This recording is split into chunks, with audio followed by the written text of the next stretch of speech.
Antigo ao Novo, é isso aí, o nosso podcast do Antigo ao Novo também está aqui na rádio, está na internet, está no Spotify, está no SoundCloud, né? Tá em tudo que lugar, YouTube. É isso aí, é só você escrever do Antigo ao Novo lá no Spotify, ou no YouTube, ou no Facebook, ou no Insta, vai achar os links e vai nos encontrar. E hoje, queridos, hoje estamos aqui com um convidado especial, ele que já participou de algum cast nosso e está voltando, acho que um ano depois, quase um ano depois. Quase um ano. Bill Hudson, e aí, mano? E aí, pessoal, tudo bem com vocês? E é isso aí, o Bill que vem direto de Juiz de Fora, ele que é um cara que já vem tanto em Porto Velho, que é praticamente porto-velhense, né, Bill? É a segunda casa já. E nesse cast estamos com o nosso brother Sheldon. Fala, Roel, muito bom estar com vocês aqui, e agora com esse nosso pastorzão aqui, grande Bill. E é isso aí. Saiu esse aperto de mão, hein? E também Rafael Heitor. E aí, pessoal, mais um dia, mais uma sexta-feira. Vamos compartilhar um pouco da parte de Deus aí, vamos pra frente. Vamos nessa, vamos falar de um tema legal, um tema que o Bill tá vivendo, porque afinal de contas, quando ele veio, né, no ano passado, ele era um cara que tinha uma base, né, era o... Primitivos base. E de lá pra cá muita coisa mudou, né, cara? É isso aí.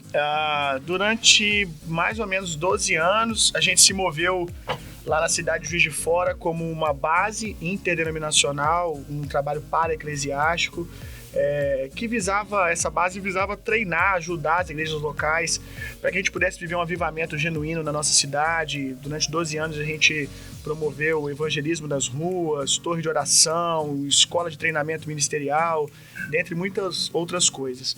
Agora, uns 2 anos para cá, é isso mesmo, 2 anos, começou a nascer a nossa igreja. Paralelo a esse trabalho da base, até o momento esse trabalho da base ainda existe na mesma configuração, ele não se transformou na nossa igreja, mas paralelo a esse trabalho nós demos à luz ali a uma igreja, que há 2 anos nós começamos essa implantação. O nome da igreja é a igreja mesmo. Pra ficar fácil. Cara, esse nome é o melhor nome. Vamos falar de nome. Eu não sei se o pessoal tava sem criatividade no dia. Mas o fato é que o nome da igreja não é uma piada, é a igreja mesmo. É a igreja. A igreja. É a igreja. Tá dando certo há mais de 2000 anos, a gente não quis inventar moda. Tá certo. É isso Tá aí. certo. Então é isso aí, nós estamos vivendo esse momento lindo. Tem 2 anos a igreja, ficou um ano primeiro na casa. Já queria aqui dizer algo que eu vivi e que eu acredito que é assim que nasce uma igreja. Na verdade, a igreja não se cria, a igreja nasce. E o melhor lugar para uma igreja nascer é no relacionamento da mesa. E a gente nasceu assim, na casa dos irmãos, e foi tomando proporções. A necessidade de institucionalizar veio do próprios irmãos, do próprio coletivo. Exatamente. Né? Primeiro ela nasceu, a gente não criou, vamos criar um nome, agora Sim. A gente arruma um lugar e vamos fazer uma igreja.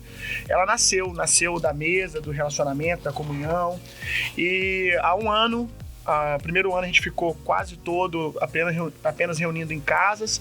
Um ano depois a gente foi para um imóvel, que é o que a gente está hoje, e curioso, né? A gente tá saindo, assim, nos próximos 15 dias a gente tá saindo desse imóvel para um imóvel maior. Já, cara? Bacana, bênção, né? Então o negócio tá crescendo, tá? Sim. Tendo mais pessoas. Cara, já que a gente tá falando de igreja e a gente pensa um pouco em igreja, como ela tá funcionando hoje, né? Como a Igreja de Cristo, o Reino de Deus funcionando localmente no Brasil, e também vamos falar de igreja bíblica, né? Vamos tentar misturar esses assuntos. Mas por que não se filiar a uma instituição? Por que você pensou assim? E se a gente fizer uma parada junto? Sei lá, abrir uma Universal Jovem, para Deus e Amor. Não Deus pensou em Amor Universal do Reino de Deus dos últimos dias. Não pensou não em nada disso? Cara, quando a nossa igreja nasceu, um dos meus mentores é o Leandro Barreto, que é líder da igreja Poema Church, que nasceu lá em Taubaté, mas já está em vários lugares do Brasil hoje. Eu confesso que eu pensei, né, da gente, quem sabe, trabalhar junto com o Leandro, e a gente, não sei nem, nunca tive essa conversa com ele, né, se seria possível, a gente ter começado lá em Juiz de Fora uma igreja Poema, né, pelo conforto de algo que já tinha uma estrutura, Sim. que já tinha um nome. Porque o lance do desafio é grande, hein, cara? De romper do zero, sabe? Do zero. Mas 2 coisas. Primeiro que eu senti muita paz no meu coração, muita paz no meu coração da gente começar algo novo. E segundo também que eu gosto de desafio. Eu gosto desse desafio. Mas nós nos movemos debaixo de uma direção de Deus. Eu lembro que até esse nome, a igreja, né? Às vezes pode pensar que a gente quis fazer uma provocação, tal, e de maneira nenhuma não foi nossa intenção. Nós acreditamos na igreja, né? Nós acreditamos que nós somos fruto de quem nos antecedeu. Tudo que nós estamos vivendo hoje é fruto dos nossos pais que prepararam o caminho para nós. Mas pode parecer que foi algo provocativo, né? Tipo, igreja. Eu acho que o A foi mais pelo fato de ter alguma coisa que denominasse, entendeu?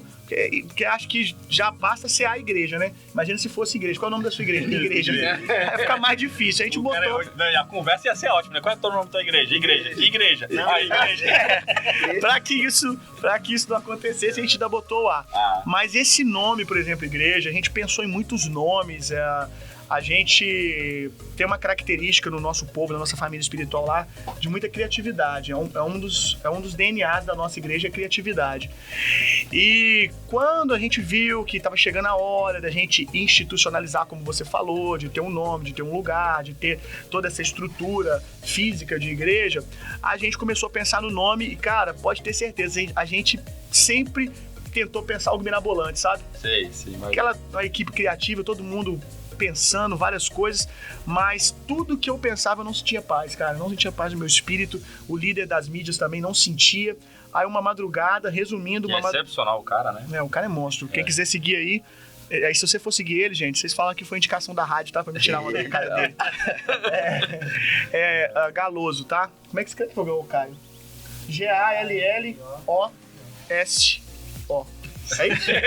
Galoso. Vamos botar o link aí embaixo. Vocês acham no YouTube. Aí na madrugada, cara, a gente conversando sobre essa questão do nome da igreja, ele falou comigo assim, pastor, cara, todo nome que eu penso, todo nome que vem na minha cabeça, cara, por mais legal que seja, o meu coração não queima. Mas tem um nome que quando vem na minha cabeça, meu coração queima, mas eu acho que você não vai topar essa doideira. E uns dias antes, eu tinha chegado pra minha esposa, depois de pensar vários nomes, eu cheguei pra ela e falei, poxa, amor, por que a gente não bota o nome da igreja de igreja? Ela falou, você é doido. Você é doido, que maluquice. E nessa madrugada, eu conversando com o Galoso, eu falei, cara, fala qual é o nome que você tá pensando. E na hora eu pensei, cara, não acredito que esse cara vai falar o mesmo nome que eu tô pensando, cara. Qual é a chance disso acontecer, né? E eu decidi ali, se ele falar esse nome, não tem como não sei, entendeu? É o Gideão lá. Pode se acontecer. É isso. Aí ele pegou e mandou pra mim por escrito, falou, cara, por que a gente não bota o nome da igreja de igreja? Cara, eu pirei, cara. Falei, é isso mesmo. E valeu a pena ser obediente a Deus, cara. Valeu a pena. Eu acho que a gente ter tomado esse passo de caminhar na direção que Deus nos deu, com essa identidade, com essa proposta totalmente nova, tem também nos dado o privilégio de experimentar toda a graça que tinha pra esse novo, entendeu? Essa digamos, as vantagens, né? Que você, como vocês podem formar uma identidade em si, Sim. Vocês estão prontos para experimentar. E a desvantagem seria não ter um suporte ali, Sim. de repente financeiro, ou um suporte, você ficou isso doente, nós não tivemos. Enviar um outro pastor ali. Uma igreja grande é como um grande navio, né? Para você mover ela, você tem que ir devagar, lentamente, né? Já uma igreja em nascimento... Emergente, né? Emergente, você tem ali uma facilidade em poder fazer conduções e tudo mais, né? Sim, com certeza. E como é que se deu essa parte da formação da identidade, assim, tipo... A gente é a gente porque a gente é assim. A primeira coisa é que, como eu falei, é um processo crescer para baixo, entendeu? E foi literalmente isso que a gente fez. A gente saiu dos holofotes. Eu lembro que eu tinha um povo, tinha umas 20 pessoas, 25 pessoas, talvez um pouquinho mais que isso. E eu falei com eles, olha... Nós vamos pra mesa, né? Pra começar na casa, mas está proibido qualquer pessoa aqui chamar alguém. Durante um período nós vamos fundamentar a igreja. Então eram cultos que a mensagem era a mensagem de doutrina, estabelecendo os fundamentos da igreja, onde a gente não precisava ficar preocupado com não crente. Então durante um período mais ou menos de 6 meses, cara, a gente ficou numa casa sem poder convidar ninguém, embora o pessoal era meio rebelde e convidava. Aí eu entendo Jesus falando, não conte pra ninguém. Eu tenho a minha ideia desse não conte pra ninguém de Jesus aí. Olha, olha. Cara, Hoje é rebelde. reversa. Psicologia reversa. Então eu acho que eu, sem querer, eu fiz psicologia reversa.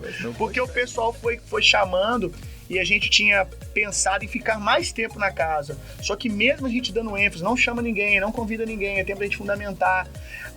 O ambiente, o que a gente estava vivendo ali era tão lindo, sabe? É tão poderoso que mesmo sem a gente ficar estimulando as pessoas a convidar, fazendo até o contrário, as pessoas não aguentavam, elas estavam, sabe, explodindo dessa experiência. E elas compartilhavam e na hora que elas compartilhavam, as pessoas ficavam curiosas, né? É o vem e vê, né? Vem e vê.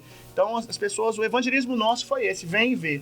Quando as pessoas viam como esses crentes estavam sendo impactados por essa plataforma de igreja, eles falavam, vem e vê, e o pessoal ia ficando, e aí a gente saiu da casa, a gente alugou hotel, alugou colégio, até a gente chegar nessa estrutura física.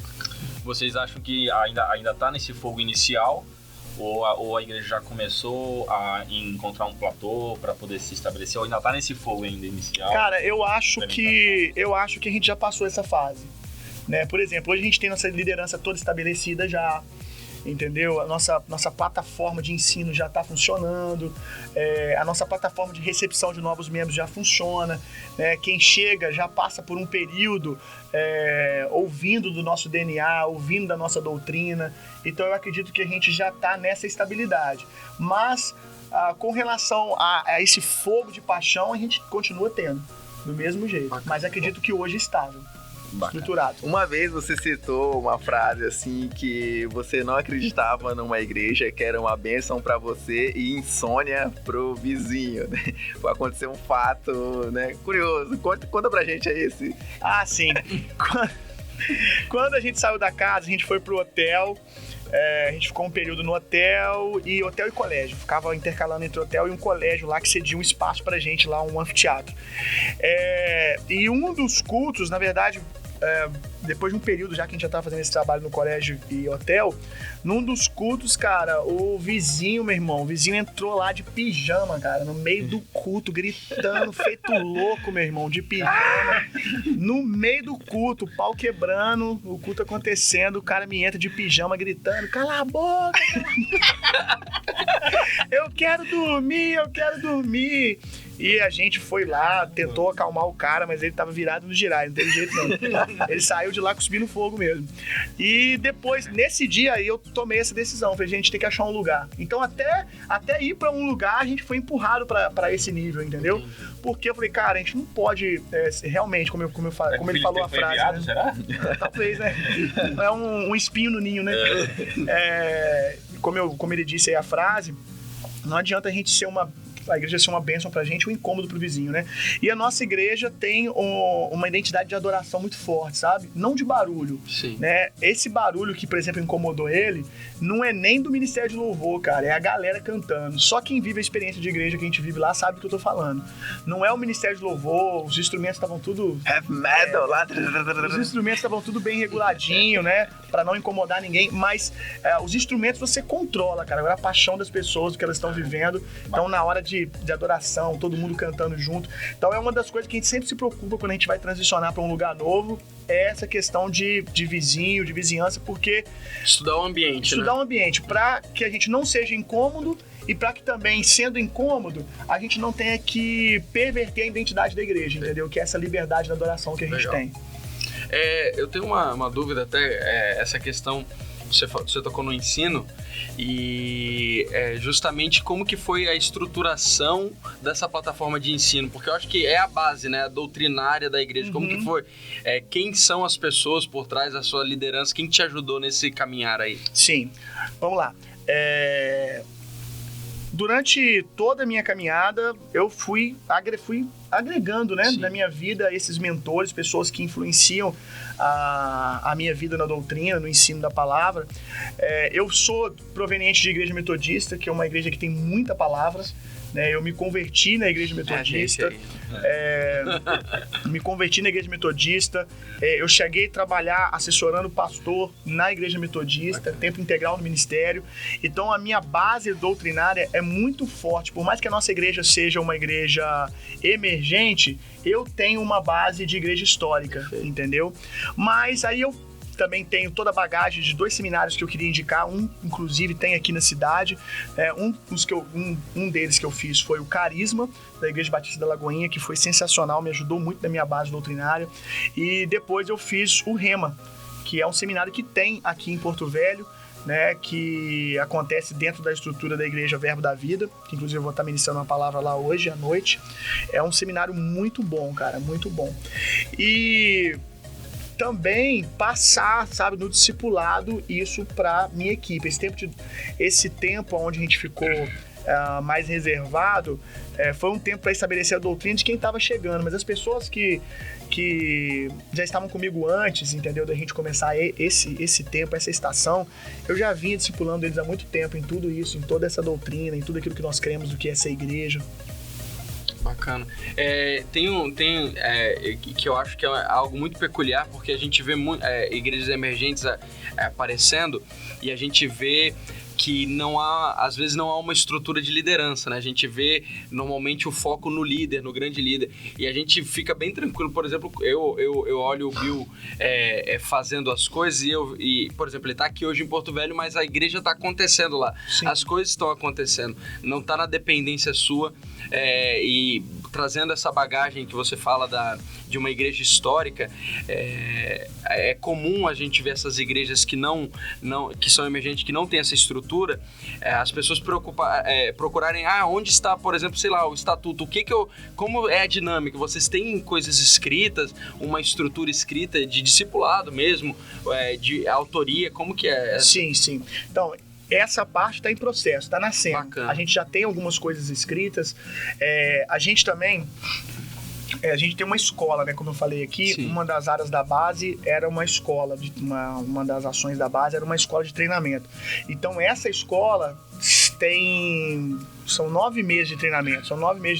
Não me lembro a quantidade de matérias agora, mas nesses 9 meses de treinamento são inúmeras matérias. E todas essas matérias, embora obviamente tem influência de muitos homens de Deus, de muitos mestres, de muitos homens que vieram antes de nós, esse material foi produzido por nós, entendeu? Então, a nossa igreja hoje, a doutrina da nossa igreja está toda nessas apostilas. Bacana. Toda nesses ensinos da nossa escola. Mas já tem muita coisa nascendo hoje intitulada para a igreja, entendeu? Para a igreja local. Bacana. Sim. Você, olhando para a igreja no geral, a sua igreja, a igreja brasileira, o que você acha no contexto que a gente está envolvido político, né? A igreja está meio envolvida com política agora, a igreja está envolvida com, né, o que está acontecendo, né? Esse negócio de direita e esquerda, esse negócio de não sei o quê. Tem alguma orientação assim relacionada a isso? A minha orientação é ser igreja, porque olha só, nós somos cidadãos, então no período de política já passou, né? Bolsonaro já ganhou, você gostando ou não. Cabe agora, como sacerdote, a gente interceder por ele, né? Você gostando disso ou não. Eu votei no Bolsonaro, me odeie quanto você quiser. Eu votei no Bolsonaro, mas durante 16 anos do governo de PT, que eu nunca votei no PT, nunca votei no Lula, na Dilma, mas eu tenho um testemunho de sempre orar pela vida deles. Eu já entrei, inclusive, em discussões com pastores que às vezes colocavam palavras pejorativas a respeito do governo do Lula, da Dilma, brincadeiras com o nome da Dilma, e eu mesmo não concordando com a questão política, me levantei algumas vezes para comprar briga e falei assim, não, cara, vocês não podem falar assim. Né, uma vez que ela é presidente do país, ela merece ser respeitada, merece receber nossa intercessão, nossa oração. E durante 16 anos eu tive esse testemunho de estar orando e cobrindo a vida do Lula, a vida da Dilma. E agora estou fazendo isso com o Bolsonaro, que foi quem eu votei. Então, para mim, não teve muita diferença, não. Eu sempre cumpri meu sacerdócio, independente se quem ganhou foi quem eu votei ou quem eu não votei. Mas, como eu disse, eu acho que o nosso papel é ser igreja, né? Independente de quem está lá governando, a gente tem algumas expectativas quando a gente vota, né? Que haja melhoras para a nação, tudo isso. Mas a responsabilidade final é da igreja, né? O que salga a terra, o que salga a carne é o sal, são os justos. Então, o que a gente está vendo hoje de errado, no final das contas, a culpa não é de Dilma, não é de Lula, não é de Bolsonaro, é da negligência da igreja. Se a gente aprender a se levantar, independente agora minha ideologia política, me levantar de maneira bíblica como igreja na sociedade, eu tenho certeza que as coisas vão mudar. Então, se as coisas estão fora do lugar hoje, é uma denúncia do sal que não está salgando, que está insípido, não está cumprindo o seu papel. Eu quero, assim, destacar algumas coisas que nós temos vivido lá como igreja, na nossa cultura. Uma delas é uma igreja que influencia a sociedade, entendeu? Uma igreja que responde à sociedade. Então, uma dica para que a gente possa ser igreja é perguntar para a sua cidade o que ela precisa. E o seu papel é responder isso, né? O que você pode fazer pela sua cidade? Qual é a maneira que você pode manifestar o reino de Deus na sua cidade? E a linguagem que o ímpio entende, a linguagem que o mundo entende é serviço. É serviço. Os discípulos só começaram a entender o ministério de Jesus quando Jesus lavou os pés dos seus discípulos. Não é à toa que Jesus, no final, quando ele termina de lavar os pés dos discípulos, eles perguntam, vocês entenderam agora? Por quê? Porque antes eles não estavam entendendo. Jesus estava curando, Jesus estava ressuscitando morto, e ainda assim eles não estavam entendendo.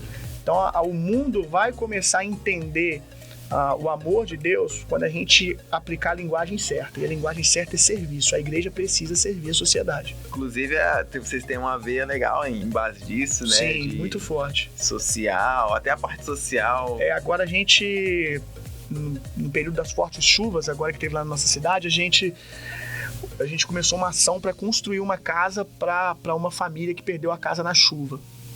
E a nossa igreja, como já foi falado aqui, é uma igreja que tem 2 anos que nasceu. E quem olha para nossa igreja acha que a nossa igreja é podre de rico, entendeu? Esse é até um problema. Quero até fazer um desabafo aqui. Quero fazer um desabafo aqui, gente. Pelo amor de Deus, não acredita nisso. Não é profético, é só espiritual. O pessoal olha para as ações da nossa igreja e acha que ela é podre de rico, porque a gente está construindo casa e ao mesmo tempo está edificando uma igreja, e a igreja está crescendo. Nossa igreja não tem falta. Não, e até a estrutura de marketing de vocês é muito bem feita, é muito organizada, bonita de se ver e tal, que aparentemente quando você olha, você pensa em igrejas grandes, já estabelecidas e tudo mais. Muito dinheiro nós não tem não, mas a gente tem muita gente apaixonada. Apaixonada e competente, né? Competente com talentos, né? Então, quando o pessoal olha pra nossa igreja, igual eu falei, acho que a gente tem dinheiro, cara, mas eu acho que quando essa irmã perdeu a casa, eu olhei essa situação, eu lembro que eu me peguei pensando sobre uma igreja de um amigo meu, que eles construíram uma casa para uma família. Eu pensei assim na hora, eu falei, poxa, eu queria ter recurso igual a igreja do meu amigo para fazer isso. E eu lembro que o Espírito Santo falou claramente no meu coração, não é uma questão de ter dinheiro ou não ter dinheiro, é uma questão de ter coração, porque recurso acompanha o coração. Recurso vai acompanhar o seu coração, o seu propósito. Então, eu lembro quando a gente começou a construir a casa, a gente não tinha de onde tirar dinheiro. E hoje a gente tem aí, talvez, recurso para mais uns 20 dias de obra. O que vai acontecer depois está nas mãos do Senhor. A gente continua levantando recursos, a gente foi vender água na rua. A gente não foi vender água na rua para botar ar-condicionado na nossa igreja. A gente não foi vender água, não tô falando que isso é errado também, entendeu? Eu não fui na rua para vender água, para botar som na nossa igreja, que são urgências que nós temos também. Mas antes de construir coisas, a gente quer construir em pessoas, entendeu? Então a gente levantou dinheiro assim, indo pra rua, vendendo água. E é um investimento na tua igreja também, e no pessoal da tua igreja, porque, quer ou não, você tá... A cultura da igreja, né? Isso, sim, a experiência que eles estão passando, né? Sim. É excepcional. Isso também foi intencional. Sabe? De falar assim, não, a gente precisa agora, no começo que a igreja, bem no início da igreja, fundamentar bem as coisas. Sim. O que é prioridade para a gente. Prioridade, né? Pessoas ao invés de coisas. Exatamente. Legal isso. Se quiser mandar uma oferta aí, tá, gente? Falta uns 15 mil para acabar a casa da irmã lá. Link no post do YouTube. Contato do Bill aí. Então, o Bill estará hoje à noite, a 4ª noite de intercessores. De interesse. Interesse, desculpa, tem um S muito gigante aqui. Interesse, 4ª noite de interesse. Lá na Igreja Verbo da Vida, que fica ali na Embratel, né? Mais ou menos, Embratel, Rio Madeira. Que não olha pra mim não mora aqui, pô. Não, olhei pra esse maluco aqui de Porto. Também não mora não. Ou seja, você encontra lá o Bill hoje, a partir das 8 horas, lá no Verbo da Vida, que só jogar no... Cara, e hoje inclusive, eu vou falar sobre o que é a igreja, entendeu? Vai ser um tempo muito especial. Olha aí. Eu vou falar sobre o que é a igreja lá, o que nós acreditamos a respeito de igreja. vou falar lá 4 culturas que nós vivemos na nossa igreja, que é colonização, que é uma igreja influente na sociedade, cultura de voluntariado, que é serviço, cultura de profecia e a última, generosidade, que são 4 culturas que a gente tem vivido lá na nossa igreja, que tem nos tornado a igreja que somos hoje. É a marca, né? São as identidades que vocês têm deixado, as pegadas, né? Que vocês têm deixado. Bacana. É isso aí.